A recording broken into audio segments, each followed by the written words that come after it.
Ahora sí vamos a comenzar entonces este panel en la continuidad del primer argentino de periodismo y opinión pública.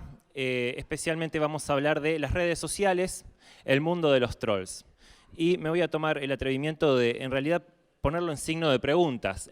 Si las redes sociales son el mundo de los trolls, solamente de los trolls, ¿hay otra cosa además de trolls? Me parece que si lo ponemos entre signos de preguntas va a ser un poco más interesante la conversación.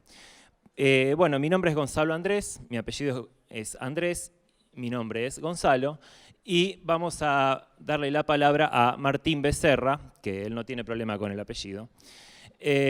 Martín es doctor en Ciencias de la Información, es investigador de CONICET y es profesor de la Universidad Nacional de Quilmes y la Universidad Nacional de Buenos Aires.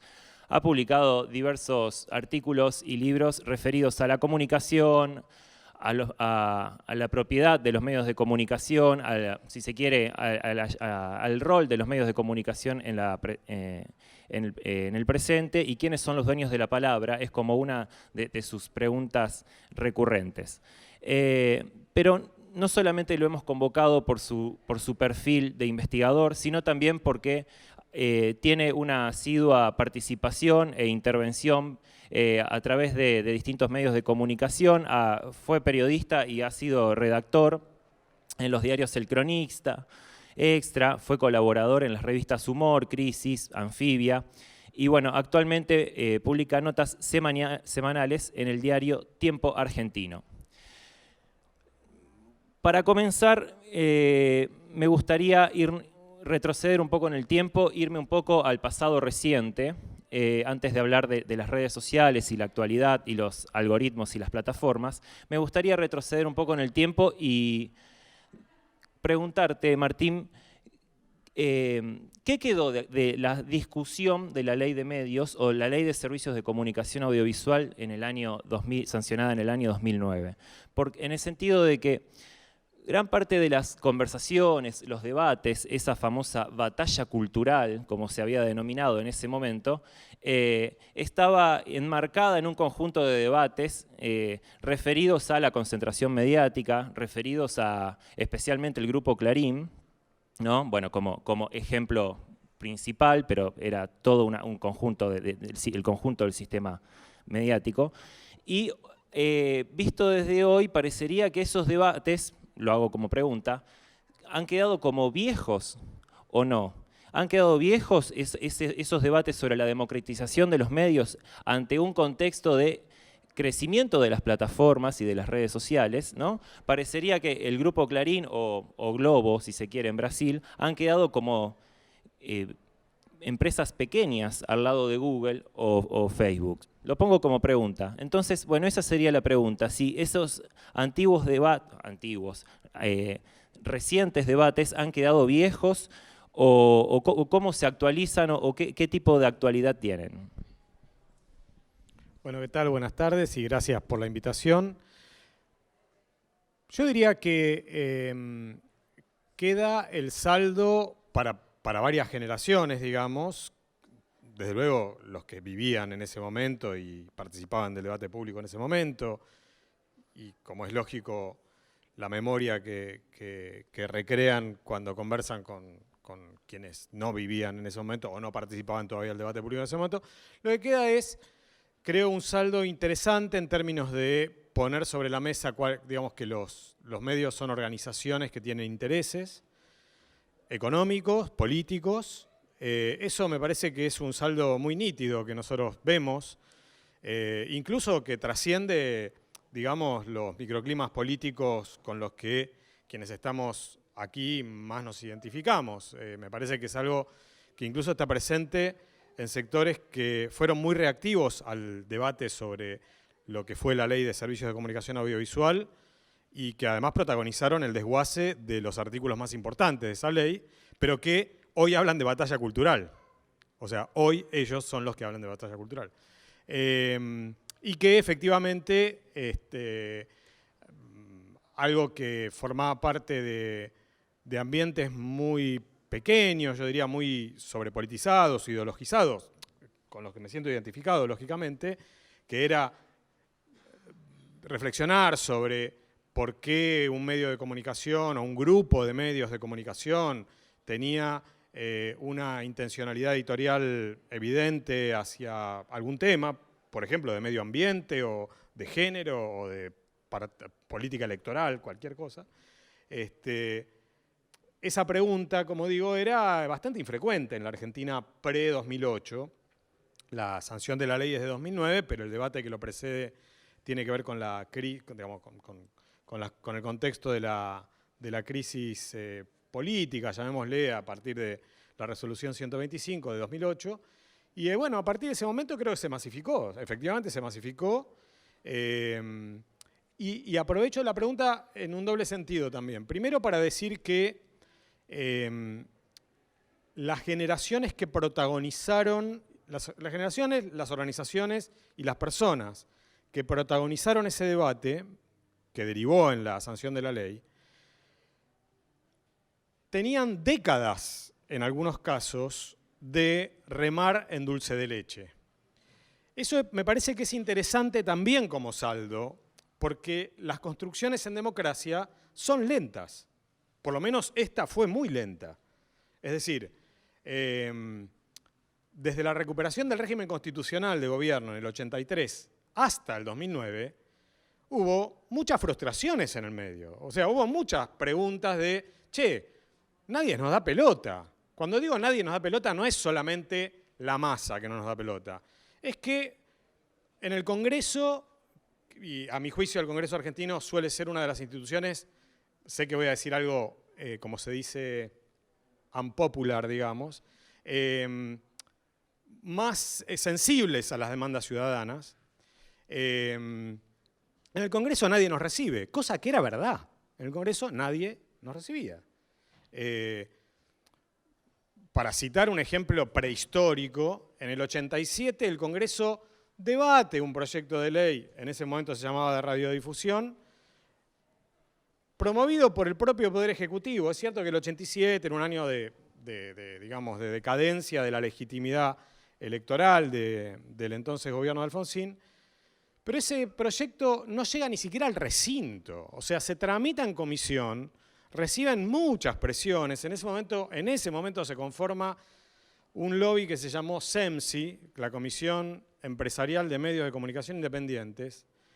Cito este ejemplo prehistórico, hay 500 para mencionar del periodo 83-2009, simplemente para señalar que, digamos, a pesar de las frustraciones, a pesar de que no había mucho eco en el sistema político, vamos a decirle profesional, o en muchas organizaciones, incluso de la propia sociedad civil, en el reclamo de modificar un decreto de ley que había sido firmado por Videla y su gabinete. Sin embargo, eso no impidió que laboriosamente, con paciencia, no siempre con sonrisas, se elaboraran consensos sobre puntos básicos que eventualmente tendría que tener un cambio normativo, y ahí fue. La otra cosa que quería aprovechar es para decir, para preguntar, aprovecho la pregunta para hacer otra pregunta un poco retórica como las tuyas, que es, digamos, ¿hasta qué punto era un reclamo por la democratización de los medios, como la consigna un poco queda en nuestra memoria, o por la democratización de las comunicaciones? Si fue por la democratización de las comunicaciones, como quiero creer, entonces no es un reclamo obsoleto, porque es un reclamo que vale tanto para el Grupo Clarín como para el algoritmo de Google, en el que el Grupo Clarín también interviene, aunque probablemente, seguramente, de manera más subordinada. Y además porque en espacios como este sería bueno también preguntarnos qué entendemos por democratización. O sea, es acceso a licencias, es participación, cómo se canaliza la participación en las comunicaciones. O sea, son componentes que para mí no pasan de moda. Es verdad que, digamos, el soporte tecnológico que tenía como objeto esa norma legal evidentemente ha tenido grandes modificaciones, que los usos sociales de los medios de comunicación y de las comunicaciones en general han venido migrando, mutando, en fin, digamos, en la Argentina la licitación de telefonía móvil 4G se hizo en 2014. Aunque todos tengamos hoy, todas y todos tengamos hoy naturalizado el uso de los teléfonos estos inteligentes y el tipo de consumo que hacemos, es muy reciente, en verdad. Y por supuesto es muy posterior a la sanción de aquella ley. Porque si se hizo la licitación en 2014, eso significa que las redes de 4G, que son las redes de datos, las redes que nos permiten consumir video en el teléfono, que es como la mayoría de las argentinas y los argentinos consumimos video, recién empezaron a ser masivas, yo diría, durante 2016-2017. Todo esto además se puede verificar viendo cuáles son los indicadores numéricos de acceso, ¿no? Así que sí, probablemente esa ley, si hubiese consenso social y político y voluntad política también, demandaría enmiendas en el caso de que estuviéramos de acuerdo en preservar y potenciar los objetivos que tuvo la ley, que yo obviamente estoy de acuerdo, demandaría enmiendas porque en muchos otros países se hacen enmiendas. O sea, Europa, el Parlamento Europeo hace 2 meses sancionó una ley súper interesante sobre estos temas, pero sobre comunicaciones digitales, que se llama Directiva sobre Servicios Digitales, que le da efectivamente mucho más poder a los usuarios y a las usuarias de las plataformas digitales, entendiéndolo como una forma de, si se me permite, digamos, cierta generosidad en el empleo de la consigna, democratización de las comunicaciones. Bien, vamos a continuar entonces, ahora sí, nos vamos a acercar más a un presente signado por plataformas conectivas, por redes sociales digitales, que son, en cierto modo, las que están estructurando la opinión pública o la esfera pública de la conversación. Entonces, bueno, que son plataformas que están basadas en una lógica conectiva y en una direccionalidad de los mensajes o una individualización de los discursos, ¿no? Los algoritmos han logrado con el paso del tiempo perfeccionarse y llegar a una comunicación cada vez más individualizada. Y que, bueno, justamente esa lógica conectiva de las plataformas son las que están rigiendo hoy la opinión pública y la esfera pública de conversación. Entonces, la pregunta es, ¿cómo se pueden posicionar el periodismo y los medios de comunicación más tradicionales, como los diarios en papel, las revistas, los radios, la televisión, ante ese nuevo ecosistema comunicacional signado por esta conexión, conectivo y signado por esta digitalización?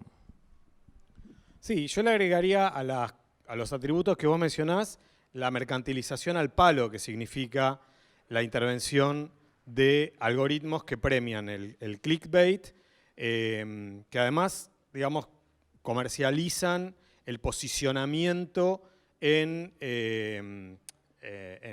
la priorización de las búsquedas que incidentalmente, visto de la perspectiva de usuarias y usuarios, uno se encuentra a la hora de informarse, ¿no? Abrimos el teléfono y tenemos una curaduría de contenidos, en algunos casos podríamos llamarles informaciones de contenidos, entretenimientos, información, todo un poco mezclado, y la verdad que no sabemos atribuir fuente a ese contenido. O sea, le damos clic si nos interesa, no sé, Paredes nos va a revelar cuál era la relación con Neymar, que no sé si yo caí en ese clickbait, porque me interesa mucho ese tema. Sí, sí. Y bueno, resulta que Paredes dice que en realidad no tiene nada para decir sobre Neymar, porque no tenía mucha relación. Pero eso te enterás en el 5º párrafo de la nota. Todo es así, ese es un típico ejemplo de clickbait, porque está, además, en términos de pregunta, qué sé yo. Yo creo que digamos, esa mercantilización por una parte, es muy problemática y no sé qué deben hacer las organizaciones periodísticas, pero sí sé qué es lo que están haciendo las organizaciones periodísticas al respecto. Por un lado, las organizaciones periodísticas comerciales, lo que acá llamaban antes medios hegemónicos, más importantes, digamos, sí se sabe lo que están haciendo con eso.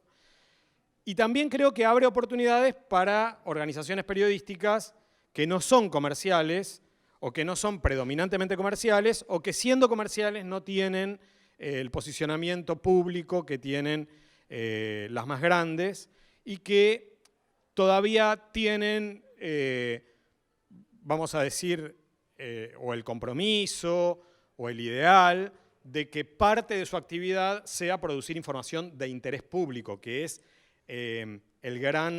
la gran pérdida, digamos, que el nuevo ecosistema digital, la gran derrota, digamos, vista desde la perspectiva de la ciudadanía que tiene el ecosistema digital, que tiene muchas ventajas en muchos aspectos, pero que, digamos, en términos de circulación de información de interés público, deja bastante que desear, porque ese objetivo, esa cuestión casi normativa que estructuraba por lo menos el discurso de sí mismo que tenían los medios de comunicación durante el siglo XX y una partecita de este siglo XXI, está ya por los aires. Está ya por los aires porque tienen que supeditarse a los designios de algoritmos que no conocen y que nadie conoce, y que a menos que hayan intervenciones regulatorias claras, nadie va a conocer tampoco.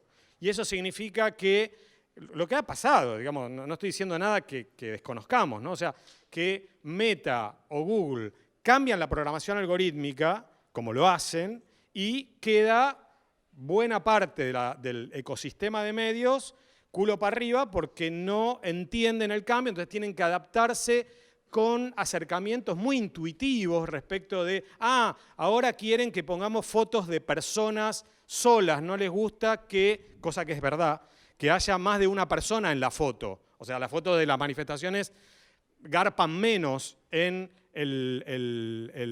digamos, en la jerarquización que hace el algoritmo de Google en Google Discover. Entonces, esa nota va a circular menos y por lo tanto va a tener menos tráfico y en consecuencia va a tener menos usuarios y usuarias y por lo tanto va a recaudar menos publicidad ese medio, ¿no? Entonces, ahí hay una especie de condena y una suerte, yo diría, de actividad compensatoria que en América Latina es muy, por lo menos en la Argentina claramente y en Colombia, en algunos países, Colombia, Brasil, México, en algunos países de América Latina desarrollan las plataformas digitales con estos mecanismos que tienen, vieron, de mecenazgo 2.0, ¿no? Google News Showcase, que para Google, digamos, es un vuelto y para las organizaciones periodísticas representa poder pagar 4 salarios o 5 sueldos más en el mes. Entonces, aunque mascullan bronca, editores de grandes medios y de medios pequeños, de medios cooperativos y de medios comerciales, Tiempo Argentino, entre otros, lo digo porque son compañeros con los que hemos hablado 1000 veces sobre esto, pero muchos otros también, bueno, reciben ese dinero porque, digamos, más vale pájaro en mano, aunque pueda ser pan para hoy, hambre para mañana, porque efectivamente estás subordinándote a una lógica de funcionamiento para la publicación de noticias. Por ejemplo, el otro día hicimos un seminario en el grupo de investigación que tenemos en la Universidad de Quilmes y la gente de Página 12 lo que decía es que para rankear bien en la priorización y en los criterios de relevancia de Google, Página 12 vieron que abandonar los criterios de titulación clásicos de Página 12. Porque esos criterios, que eran casi un sello de identidad de esa organización periodística, no garpan según el algoritmo de Google, ¿no? Entonces tenés que adaptarte. Adaptarte significa que la programación algorítmica de las grandes plataformas tiene un poder disciplinador y performativo sobre el periodismo. Yo, digamos, si acá hubiera mucho vino o cerveza y no estuviéramos en un acto solemne y no estuviera grabado y toda esta historia, yo lo que diría es, y además porque va en contra de mi corporación, que más vale cerrar las carreras de comunicación porque lo que hay que hacer es tratar de tener algún adivino o adivina con una bola de cristal que vaya viendo cómo va cambiando el SEO de los algoritmos de las grandes plataformas, porque eso agarpa más. O sea, porque finalmente toda la carga normativa que nosotros discutimos, la pirámide invertida y todo eso, se dibuja cuando te dicen, enterate qué dijo Paredes de Neymar, digamos, ¿no? Es mucho más importante, más que la pirámide invertida, es mucho más importante los criterios que imponga Google. Los medios se terminan subordinando a ese modo de escritura y a ese modo de titular. Eso es una problemática que están atravesando la gran mayoría de los medios de comunicación si realmente quieren, entre comillas, monetizar sus notas.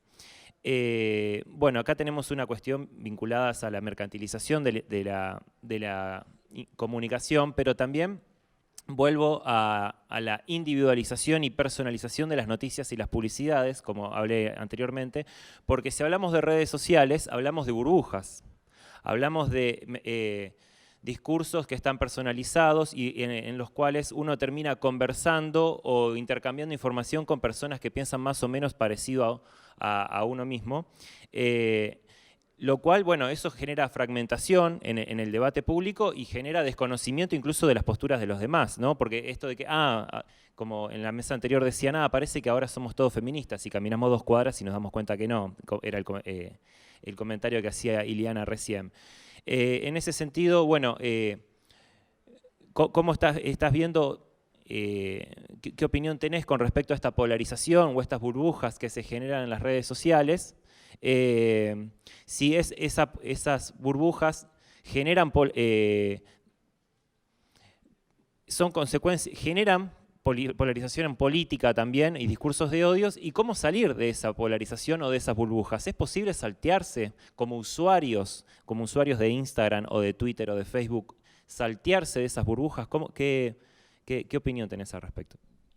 Sí, me había olvidado esto que vos enfatizaste, que es la cuestión esta de la personalización, que es clave, porque cuando historizamos la evolución de Internet, es muy reciente la personalización de los feeds de las plataformas de redes sociodigitales o el propio algoritmo de Google, eso es 2009. Es posiblemente una consecuencia, así lo dice Srnicek, ¿no? en el capitalismo de plataformas, es una de las consecuencias de la retracción del financiamiento de las Big Tech tras la crisis del año 2008, la apuesta por la personalización algorítmica, ¿no? Y que incluso es un fenómeno nuevo en la historia de los medios de comunicación, porque los medios siempre fueron más media, siempre fueron medios masivos, siempre fue broadcasting. La individualización es un proceso muy reciente. Sí, total. Así que eso sí, es clave. Yo diría que, digamos, sí, digamos, esa personalización tiene un efecto burbuja, claramente. Es verdad que suele gratificarnos más relacionarnos con gente que opina más o menos parecido a nosotros y no tenemos muchos incentivos para buscar intercambios con gente que no piensa muy parecido a nosotros. Yo tendría un matiz, sobre todo con muchos colegas y algunas colegas que realizan trabajos muy valiosos sobre estas cuestiones, pero que en muchos casos esquematizan haciendo una especie de doble reducción, porque por un lado reducen las redes sociodigitales a lo que ven en Twitter, que es la única plataforma que tiene una API que permite capturar datos y trabajar cuantitativamente, digamos, con parte de esas interacciones. En realidad una triple reducción, porque reducen todas las plataformas a Twitter. Reducen Twitter al Twitter político, al microclima de Twitter político, porque Twitter también es mucho influencer que quizá, digamos, gente como nosotros no tiene mucha interacción o no siga mucho, o quizás sí, no sé, pero que no es el microclima político solamente, ¿no? La experiencia de gente que usa Twitter y sigue a Paulina Cocina no es la misma de la que tenemos muchas y muchos de los que estamos acá. Y la tercera reducción que creo que hacen es que conceptualmente me parece la más complicada, es que, digamos, cosifican esas nubes de interacciones como si fueran impermeables entre sí. Y a mi modo de ver, hay mucho intercambio entre esas veredas o nubes en las que se organiza la polarización política en el microclima de gente interesada en la discusión política de Twitter, ¿no? Muchas interacciones hay. Incluso interacciones para bardear a los otros, que son como las interacciones cuando uno va a la cancha, ¿no? Es decir, qué sé yo, bueno, pero estás registrando lo que dice el otro. O sea, digamos, hay un registro permanente. En la polarización, digamos, en el debate político fuera de las plataformas digitales, en el televisivo o de tribuna, en los actos, se recoge mucho. En un escenario polarizado, tal vez para ridiculizar o para, digamos, retorcer el argumento, seguramente para retorcer el argumento del adversario, vamos a ser suaves, sí, pero hay un registro. O sea, no es que no hay registro.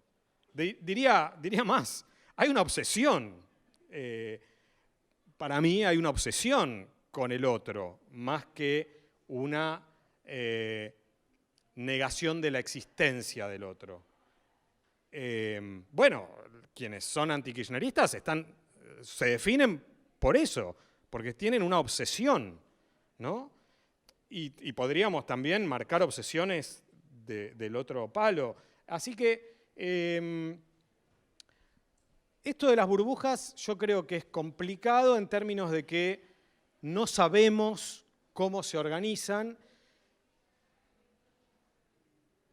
Y para terminar diría, para responder lo que vos preguntabas, que era, digamos, ¿qué podemos hacer? Yo diría, como individuos, muy poco.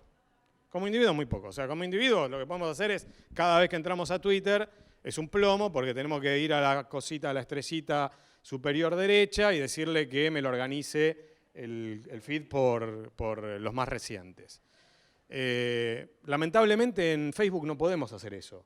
O en otras plataformas la programación. Entonces, sí, como individuos, muy poco podemos hacer. Porque este no es un problema individual.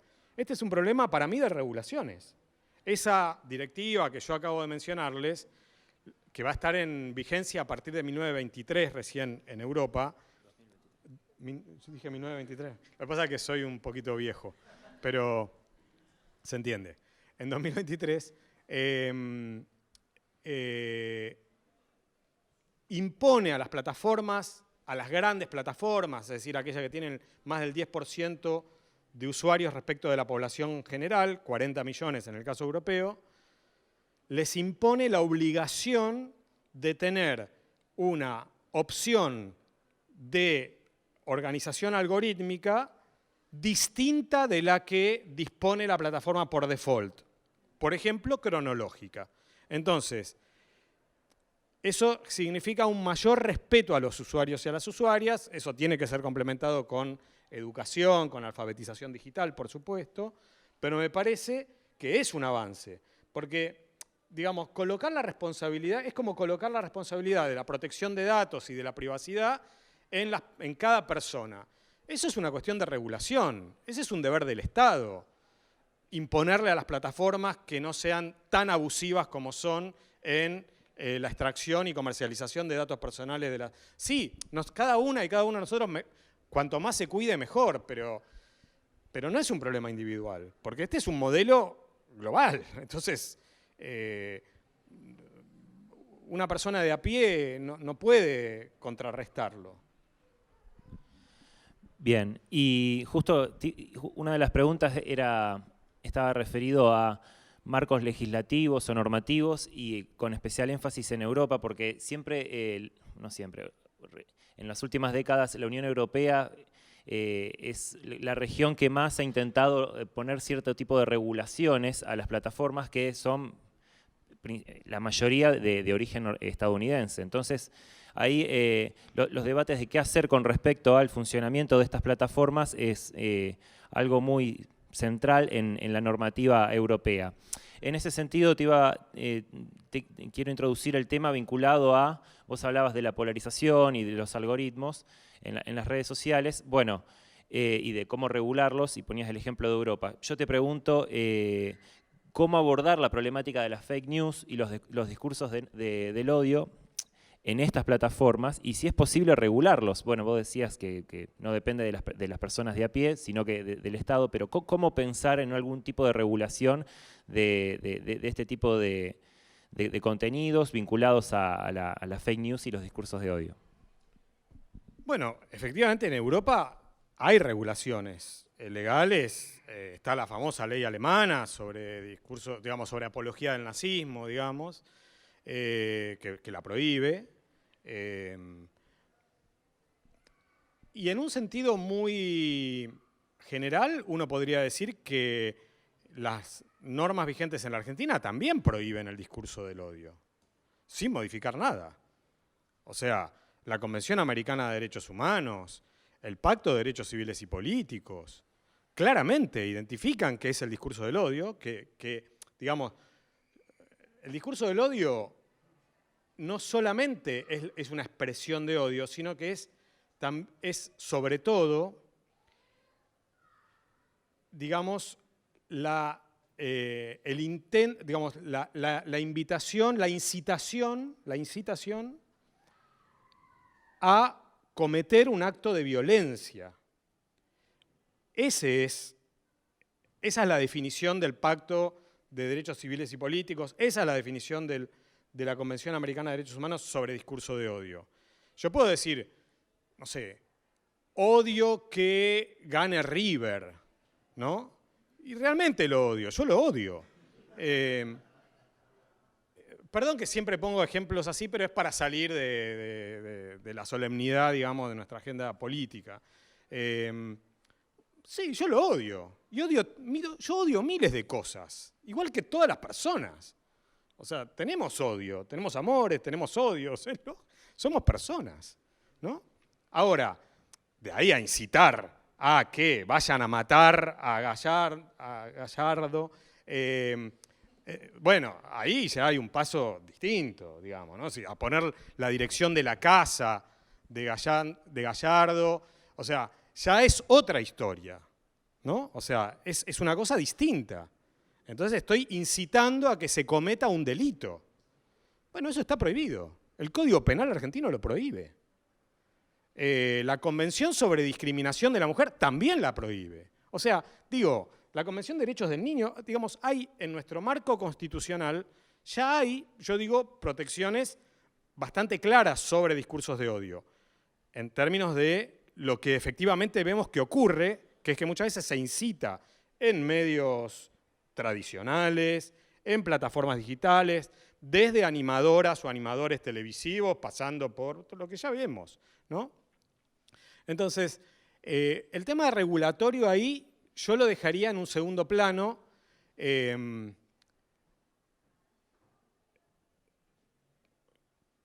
Una de las primeras entrevistas que dio la vicepresidenta Cristina Fernández después del atentado,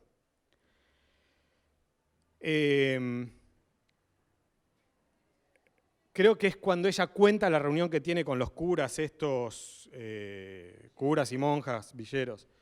Creo que es ahí cuando la propia víctima del atentado dice que para ella no hay que modificar leyes cuando se trata de tramitar discursos de odio. Y ella dice, acá hay algo más delicado y más de fondo, que es que hay una suerte de, llamémosle así ampulosamente, pacto democrático que se instauró en las condiciones de la transición cuando recuperamos el régimen constitucional y que eso se está deteriorando de manera cada vez más visible y que ese es el fondo de la cuestión. Y yo estoy de acuerdo con eso. Claro, no es una cuestión que se pueda resolver porque ese deterioro evidentemente no es de hace un día y entonces no se puede resolver en el cortísimo plazo, igual que las cuestiones educativas, que verdaderamente cuando uno piensa en esto de una manera más integral llega a la conclusión de que la alfabetización ciudadana en temas digitales es clave, que la participación de la institucionalidad educativa es clave en todo esto, pero es cierto, eso lleva tiempo, o sea, eso no te lo resuelve para mañana, en el corto plazo. Pero la institucionalidad política, la institucionalidad mediática, bueno, ahí hay una responsabilidad que en el corto plazo algo debería hacer, en el corto plazo. O sea, cuando uno de los diarios de referencia, La Nación Online, te publica un editorial en donde avala, o mejor dicho, formula una hipótesis sobre ese atentado que no tiene ningún tipo de asidero ni de respaldo empírico y que además va en contra del poco o mucho respaldo empírico que existe hoy sobre ese atentado, entonces uno dice, bueno, pero esta responsabilidad no es algo que se resuelva con una ley. No es que vos podés, señores de La Nación publicaron este editorial, vamos a caerle con el 15 del artículo no sé qué, del inciso no sé cuánto del Código Penal, porque además es peor hacer eso está claro. Y porque además, en la experiencia de nuestra historia, en general, cuando se penaliza la opinión, se aplica contra los más vulnerables de la comunidad, no contra los dueños de la nación. Esa es la historia argentina. Así que no veo, digamos, si siempre fue así, no veo por qué vaya a ser distinto en el futuro. Así que yo no iría por esa vía. Pero, insisto, y en las cuestiones institucionales también me preguntaría, si ya hay leyes, si ya hay marco constitucional, ¿por qué no se cumple? Eso habla más de las condiciones en las que se implementan o se aplican las leyes y las normas que de las normas mismas, ¿no? Si no, sería un ejercicio de idealismo, es metafísica, ¿no? Hacemos buenas leyes y vamos a mejorar el comportamiento de los actores sociales y políticos. No es así. Nunca fue así. Sí. Me quedé pensando en algunas cosas vinculadas bueno, que vos lo mencionás especialmente en medios tradicionales, ¿no? Que en cierto modo interactúan, interrelacionan permanentemente o ponen en circulación sus notas en las redes sociales y eso genera también todo tipo de comentarios y cosas vinculadas a los comentarios anónimos, porque bueno, está la nota del Diario de la Nación que vos mencionás, que puede ser una editorial firmada o no, etcétera, pero hay cierta entidad porque está publicada en un medio, pero a partir de ahí surgen un montón de comentarios en el mismo sitio web o en redes sociales vinculadas a esa nota que justamente incitan al odio y que está lleno de trolls o de personas de a pie que participan y que fomentan de ese tipo de comunicación. Entonces, bueno, volver a la pregunta principal de este panel. Si solamente encontramos en las redes sociales trolls, ¿qué es un troll? ¿Cualquiera puede ser un troll? ¿Es solamente automatizado? O bueno, ¿cómo sería esa cuestión vinculada a los trolls en las redes sociales? Y bueno, ¿qué hacer al respecto, ¿no? Sí, son muchas cosas, pero ¿tenemos 3 horas o...? Yo diría, primero que mencioné a Paulina Cocina. Unos colegas, estamos haciendo una investigación justo sobre redes sociodigitales y unos colegas del equipo entrevistaron a Paulina Cocina. Una cosa que ella dijo muy interesante ella tiene cuentas como influencer sobre todo en Instagram, en todos, ¿no? Y también en Twitter. Entonces, ella lo que decía es, una cosa que me llamó mucho, que me dio mucha curiosidad, es que no son personas distintas, dice ella. Dice, tengo seguidores que son, en muchos casos, la misma persona en Twitter que en Instagram, que en Facebook, pero en cada plataforma tienen un comportamiento distinto. Y en Twitter son más bien haters. Pero en Instagram son amorosos. Pero es la misma persona. Eso lo dice Paulina Cocina. Es buenísimo. Me pareció buenísimo. Claro, Marshall McLuhan. El medio es el mensaje. O sea, yo pensé ahí, digo, pero claro, o sea, es muy interesante esa reflexión de alguien que no se dedica a estas cosas. Porque eso me pareció la frescura de alguien que dice, pero esto es raro. Pues, digamos, ¿cómo esta persona acá me odia y dice que la receta o que yo soy una basura? Y en Instagram me pone corazoncitos. O sea, digamos, no. Bueno, sí. Es así. Entonces, pienso, si fuera así, digamos, si descubriésemos que hay ciertas condiciones de posibilidad de la propia plataforma para que determinados discursos circulen más ampliamente que otros, quizá podríamos imaginar interacciones con la compañía dueña de esa plataforma en aras de mejorar la conversación pública, ¿no? Esa es una. La otra cuestión es, los trolls, la definición como, vamos a decir, canónica de troll tiene que ver con figuras que intervienen en la conversación para meter ruido, cambiar el eje de la conversación y eventualmente violentar los términos de la conversación. No tiene por qué ser anónimo. De hecho, yo soy bastante defensor digamos, por la doctrina más clásica de libertad de expresión, sería más bien defensor del anonimato como un valor de, sobre todo, personas que tienen situaciones de poder muy asimétricas, que solo tienen el anonimato para denunciar situaciones de abuso, de violencia, ¿no es cierto?, de persecución laboral, personal, política, etc. Eso es la historia también, ¿no? Pero además, si, digamos, tenemos a la mano trolls que no son anónimos y son los mayores trolls del mundo mundial. O sea, Trump es el troll número 1. ¿Bolsonaro es un troll o no es un troll? Diputados de la nación argentina, que son grandes troleros, con nombre y apellido, no tienen que escudarse en el anonimato. O sea, diputados de la nación argentina que trolean sistemáticamente a periodistas mujeres. Eso es así.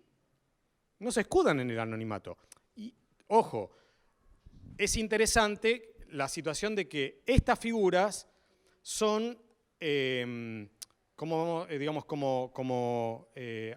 habilitadoras, son figuras habilitadoras para, sí, que después salga una manada de personas con o sin nombre, digamos, los que iban a Plaza de Mayo y colgaban, digamos, este señor que fue detenido, o sea, con nombre y apellido, le ponían el micrófono y estaban muy orgullosos de aparecer.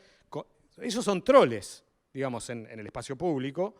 Entonces, yo no plantearía la cuestión tanto en términos de anonimato, sí de automatización, porque esas figuras habilitadoras, en muchos casos, o ellas mismas, o los sectores que representan, o sectores muy afines, es indistinto, sí tienen aparatos automatizados, de cuentas automatizadas, que amplifican ese troleo.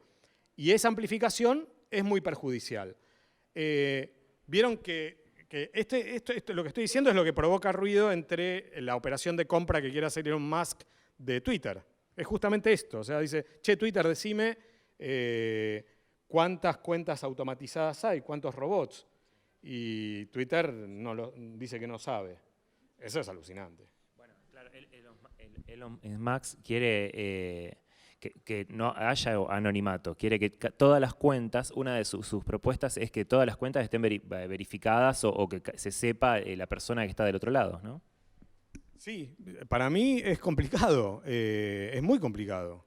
Ya digo, es decir, bueno, por ejemplo, los empleados de Twitter que sufran alguna injusticia cuando Musk sea el dueño, pueden salir diciendo yo creo tal cosa, es difícil, digamos. Ese tipo de relaciones tan asimétricas demanda algún tipo de preservación de la identidad de quien denuncia.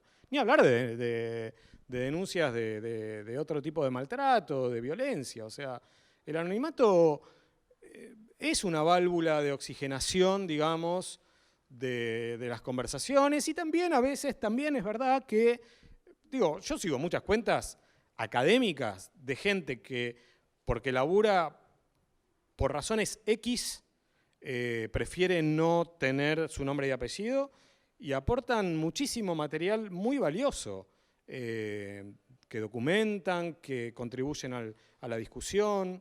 Pero para mí a la anécdota personal, me parece que es difícil generalizar la afirmación de que el anonimato es perjudicial. Es difícil, y aunque está cierto, es como muy de sentido común. Bien, antes de abrir la conversación me gustaría recorrer un tema vinculado a la formación de los y las comunicadores y periodistas. Ya arrancaste con la propuesta de cerrar las universidades, pero no, vamos a darles una segunda oportunidad para pensar, bueno, en este contexto que estábamos hablando, ¿no? de escribir notas según los criterios que formula Google, poner las imágenes que el algoritmo prioriza con una persona o con más personas, etc. Al mismo tiempo tenemos un dispositivo móvil que nos permite hacer muchas actividades al mismo tiempo, es decir, no solamente hubo una convergencia tecnológica donde acá se resume el texto, el audio, la imagen y la conectividad con otros, sino que también eso ha generado una convergencia de las prácticas. Hoy una sola persona puede hacer muchas actividades con un solo aparato, lo cual ha llevado a que los periodistas y las periodistas tengan que, en su práctica cotidiana, realizar, no solamente escribir, sino editar, sacar fotos, transmitir en vivo, por audio o audiovisual, lo cual, bueno, genera toda una reconversión o una transformación en la práctica periodística, que es un desafío en múltiples aspectos. Uno, a la formación de comunicadores, que es lo que quiero hacer énfasis, y también otro vinculado a la cuestión gremial, ¿no? Porque hoy un periodista que hace el multitasking, como a veces se le llama, bueno, ahí también hay una cuestión, pero no sé si te querés meter en eso, no es necesario. Sí me parece, porque no es tu métier, pero sí con respecto a la formación de los comunicadores y esta convergencia de las prácticas y de escribir según la fórmula, los criterios de Google. ¿Cómo pensás ahí la formación de los especialistas en comunicación? Yo la pienso, siempre creí y sigo creyendo que la formación es mejor en la medida en que haya una base general integral. Cuando digo esto me refiero a antropología, sociología, por supuesto historia argentina y contemporánea, mundial, obviamente. Es decir, se mira, bueno, ¿y qué? Y sí, y la verdad que para trabajar con el algoritmo de Google es bueno eso.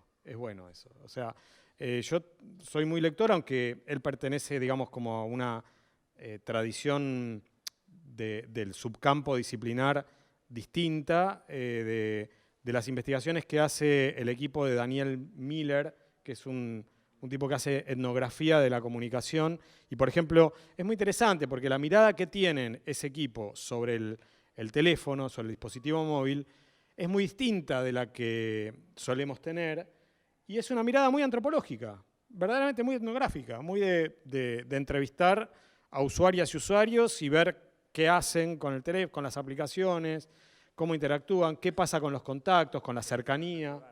Sí, en nuestro hogar, exacto.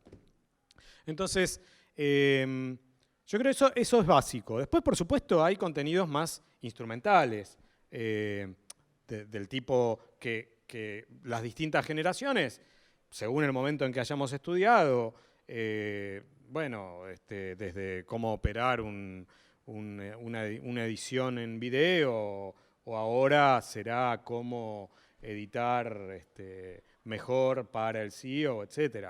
Pero eso es más instrumental y yo diría, es algo, francamente, que el mercado laboral en general se encargó históricamente, y yo creo que a su modo se encarga de proveértelo si vos estudiás comunicación. Estudiás comunicación y entrás a laburar en algún medio, eso lo aprendés rápidamente. A la inversa no.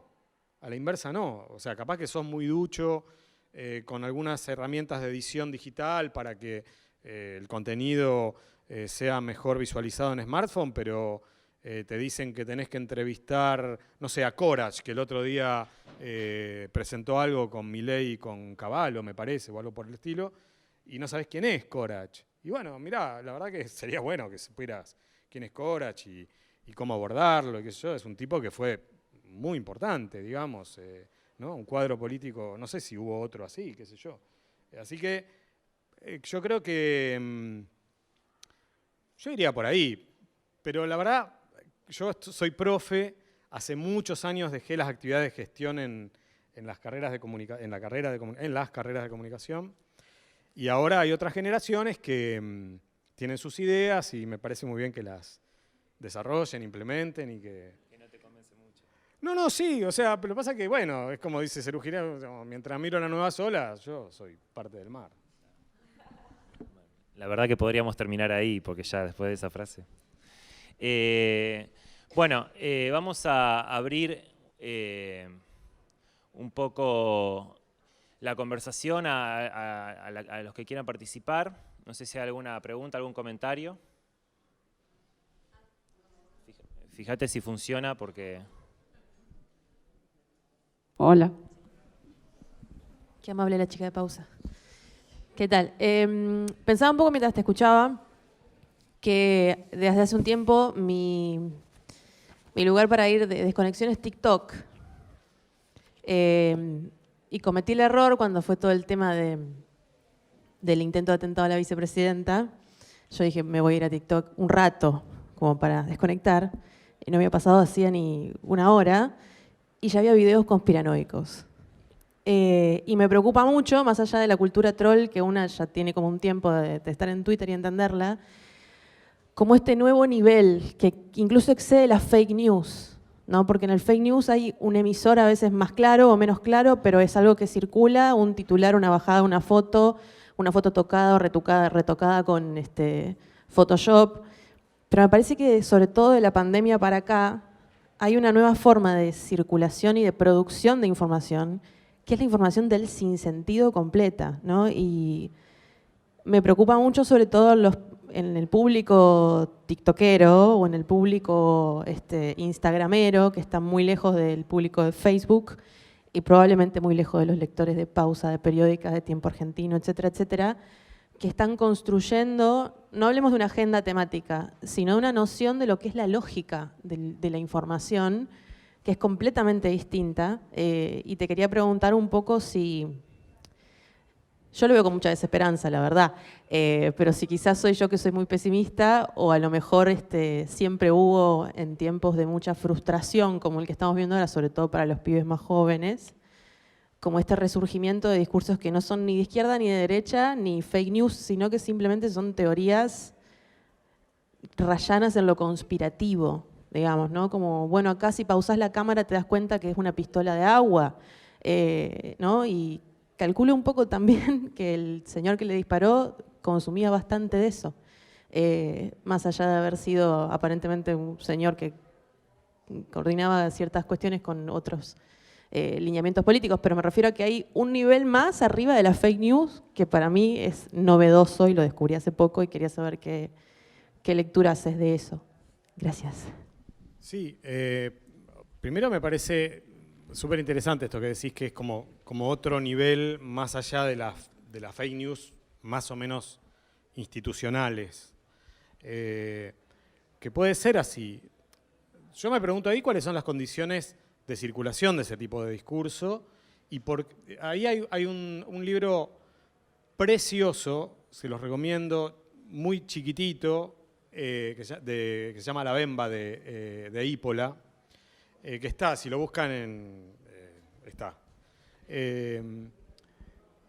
Porque, brevemente, él se pregunta, cuando fue en la década del 80 acá, hubo todo un caso de discurso sobre la crotoxina, de rumores de que la crotoxina podía resolver o curar el cáncer.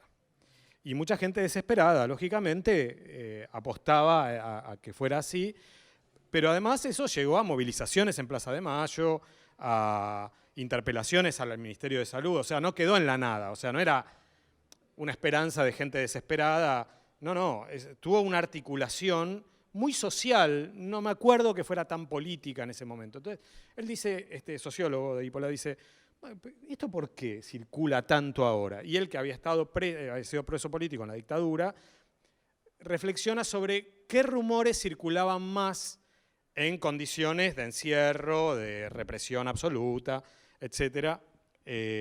Y hay, yo creo que, observaciones muy, muy valiosas para pensar el presente de los rumores, de las fake news, de las campañas de desinformación y de las condiciones de audibilidad, vamos a llamarle, de todos esos rumores. Algo obvio, en la medida en que las instituciones tradicionales ven erosionada su legitimidad, y la verdad que quienes protagonizan las instituciones tradicionales nunca son ajenos, nunca son una causa completamente ajena a la erosión de su credibilidad, ¿no? Puede haber causas externas, y en muchos casos las hay, pero algo haces también, digamos. Las condiciones sociales para que los rumores, incluso los más disparatados para uno, desde una lógica cartesiana, circulen, aumentan. TikTok además tiene otra cosa que es alucinante, que no tiene que ver directamente con lo que vos preguntabas, pero que es muy innovadora en la programación algorítmica del resto de las redes sociodigitales, que es que no construye comunidad, sino que construye afinidad por contenidos que seguís. Entonces da igual que vos tengas 2 seguidores, pero podés tener un video que se viraliza y que lo vio 30 millones de personas, ¿no? Eso en Instagram y en el resto de las redes no es así. Entonces, hay condiciones como favorables para que se creen contenidos que pueden ser por algún motivo muy atractivos, pero que, digamos, el respaldo de quien lo produjo es cero. Es cero. El respaldo, digamos, de credibilidad o de confianza es cero. TikTok habilita eso. Pienso que esa es una cuestión a conversar también desde los estados, a conversar con TikTok. Posta. Porque, a ver, cuando digo a conversar, como dije antes, con Twitter, por haters o con TikTok, es que son empresas que comercializan sus servicios en la Argentina. Así que, comercializás tus servicios. Digamos, no podés vender, qué sé yo, no sé, nafta adulterada, se supone, en las estaciones de servicio. Bueno, no podés tampoco vender contenidos tan adulterados sobre cuestiones que dañan la salud, por ejemplo. Pienso en Viviana Canosa tomando la botella. Sí, que a la semana siguiente murió un chiquito por ingesta. Sí. Pero nunca, o sea, hubo sanción. Sí, hubo sanción. Lo que pasa es que es una sanción que hubo sanción monetaria. Lo que pasa es que, claro, la ley vigente, que es la Ley de Servicios de Comunicación Audiovisual, permite una sanción que, digamos, cuando comparás el efecto que tiene eso con la sanción económica, es muy bajo, ¿sí? Pero cuando pensamos en condiciones por las cuales ese tipo de discurso circula, yo también pienso en que, por ejemplo, los anunciantes de los programas de Viviana Canosa, entre los cuales está el Estado Nacional, hay varios estados provinciales y el Estado de la Ciudad de Buenos Aires, no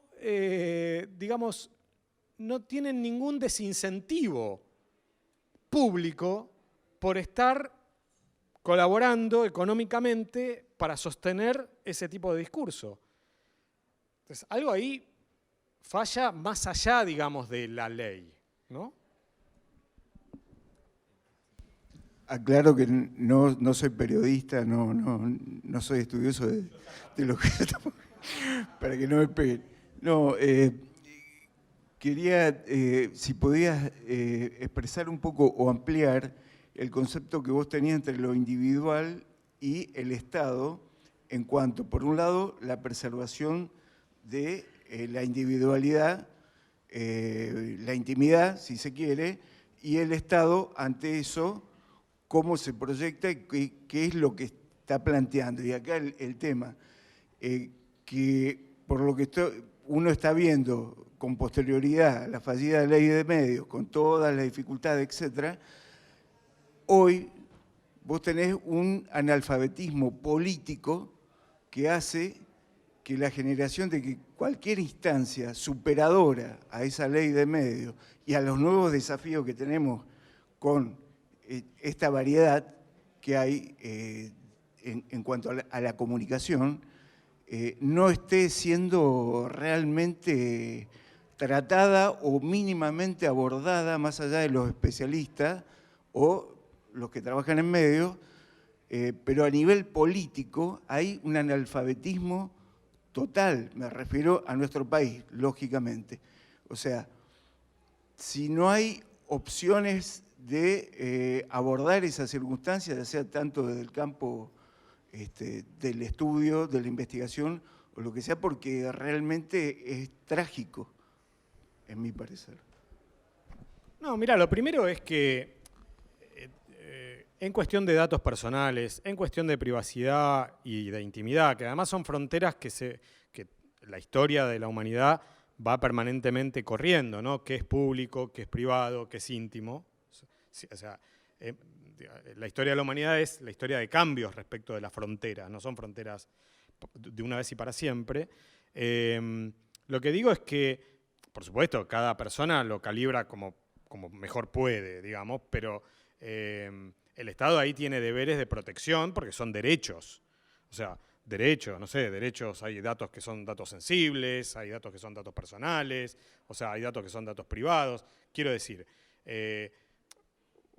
un usuario de Instagram no tiene derecho a pataleo, no tiene derecho a apelación, no tiene nada en relación a la empresa.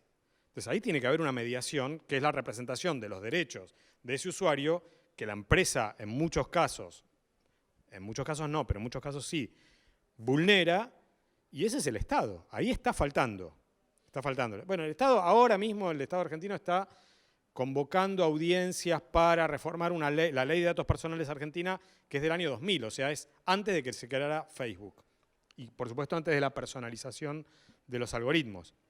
Es una ley que en el año 2000 estaba bien, digamos, que tiene buenos objetivos generales, pero que quedó desactualizada. Eso lo están actualizando, ojalá eso lo tramite el Congreso, etc.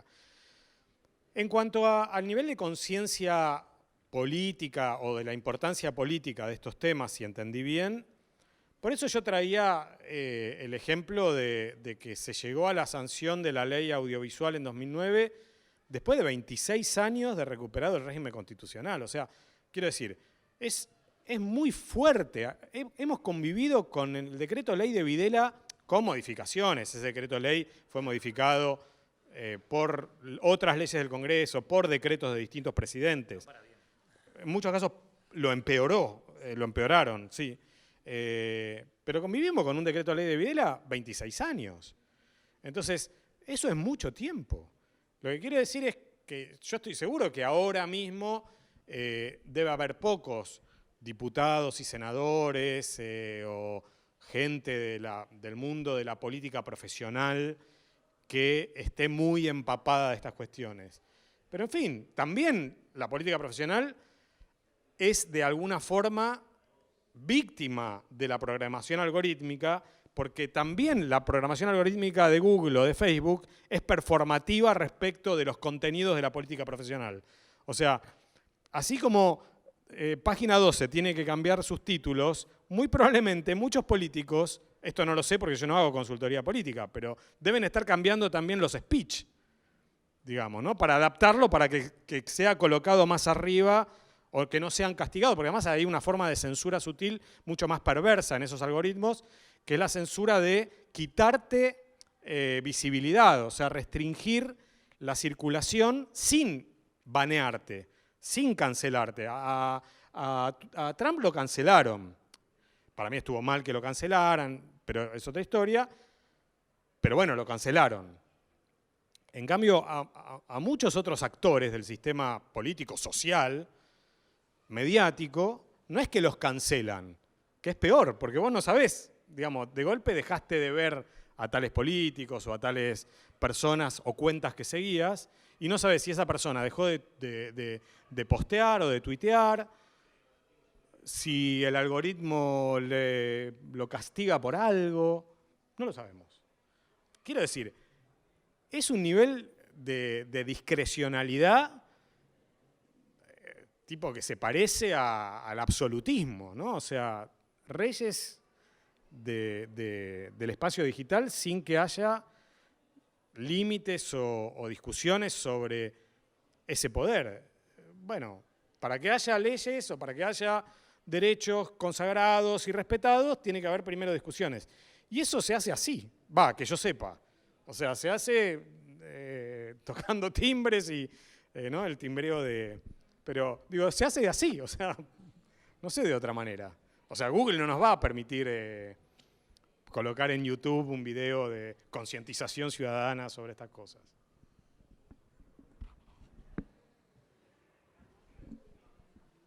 ¿Hay algún comentario, alguna intervención? Mi pregunta es cómo les está yendo a los diarios que están trasladándole el contenido tradicional, lo están restringiendo parcialmente a los suscriptores, acá en Argentina y en el mundo. Hay algunas experiencias muy exitosas. El New York Times es el famoso caso de éxito. Tiene algunas cosas que son inextrapolables. El New York Times se escribe en inglés, tiene recursos que no tienen el 99% de las organizaciones periodísticas. Es una marca global, es muy prestigioso, en muchos sentidos, con un prestigio para mí bien ganado, pero no importa, o sea, es muy prestigioso. O sea, tiene muchas cosas que muchas otras organizaciones no tienen. Digamos, acá, el ejercicio de clase que hacemos muchas veces es, entren a la página, a la home de Infobae, de Clarín y La Nación. Infobae tiene contenido abierto, Clarín y La Nación tienen contenido restringido por suscripción. La dieta, el menú es el mismo, la agenda es la misma, el posicionamiento editorial es muy parecido. Entonces, ¿por qué voy a pagar para algo que tengo gratis? Lo mismo pasó en España con El Mundo y El País en su momento, aunque la línea editorial de ambos era muy distinta. Pero para otro tipo de contenidos que no fuera de la agenda política directa, por lo demás, digamos.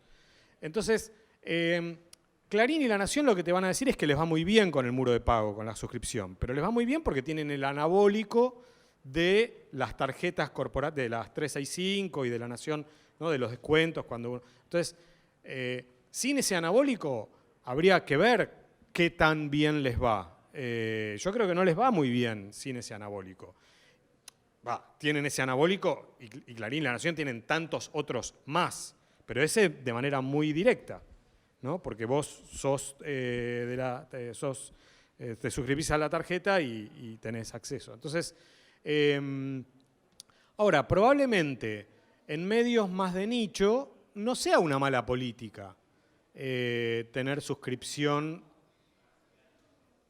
como condición de acceso al contenido, porque hay muchos medios, incluso medios que son pequeños, medianos, algunos son de carácter comercial como Futurock, otros de carácter cooperativo como Tiempo Argentino, que tienen membresías que no impiden el acceso a contenidos, pero construyen comunidad.